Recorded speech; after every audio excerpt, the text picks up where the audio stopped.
Authorities in Thailand say a series of arson and bomb attacks that hit the country's southernmost region were coordinated strikes carried out by ethnic Malay separatists.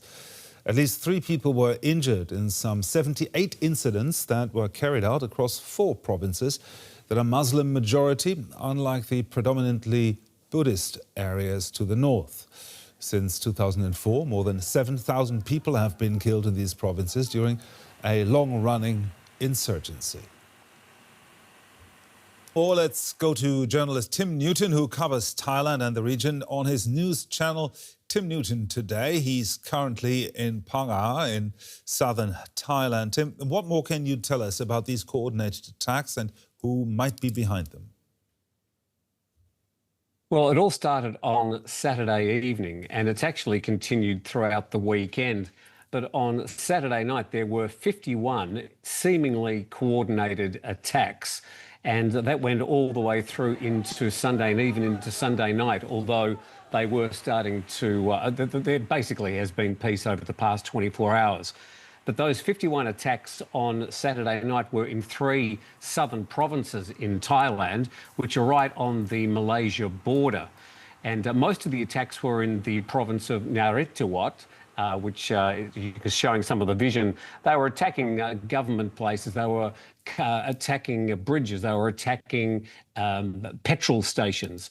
Basically, they were going for the high-profile areas that would get the attention.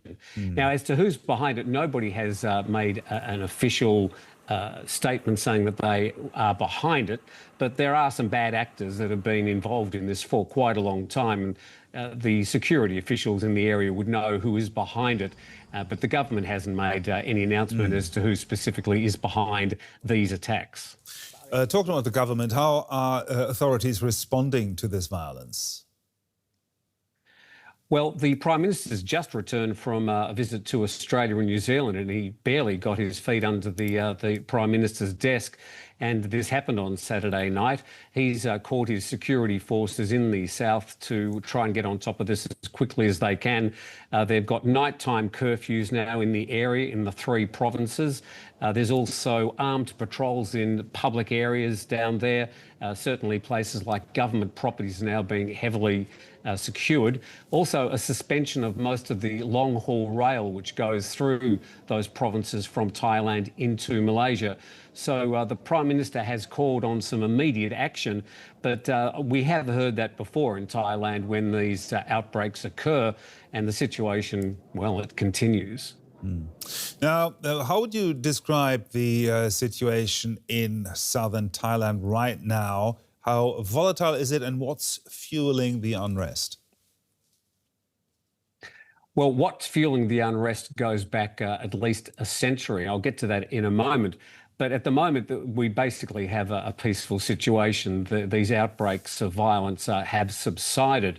And there are 3 main provinces down there right on the Malaysia border. There's a 4th province as well where there hasn't been any violence. And that's where most of for example, the tourist traffic between Thailand and Malaysia occurs. And that hasn't been affected. So the tourists are still coming, although, of course, mindful with warnings from the Malaysia government about southern Thailand. But as to what's causing this, it goes back over a century to a document called the Anglo-Siam Treaty. And that was basically a takeover of land. This is, at the end of the day, a real estate dispute about land right down there on the southern border of Thailand.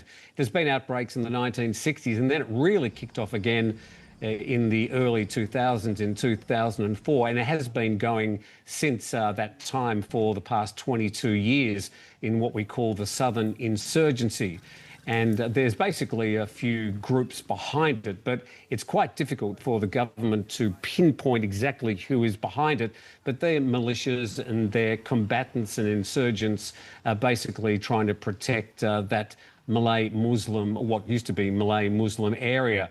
But it is really a real estate dispute that continues to this time. Some 7,300 people have died during the past 20 years. Some 12,000 have been injured, and another 20,000 separate incidents over those 20 years. So it has been quite a violent area, but mostly targeting government officials, police and army soldiers. The journalist, Tim Newton there, reporting from southern Thailand. Thank you very much, Tim. My pleasure.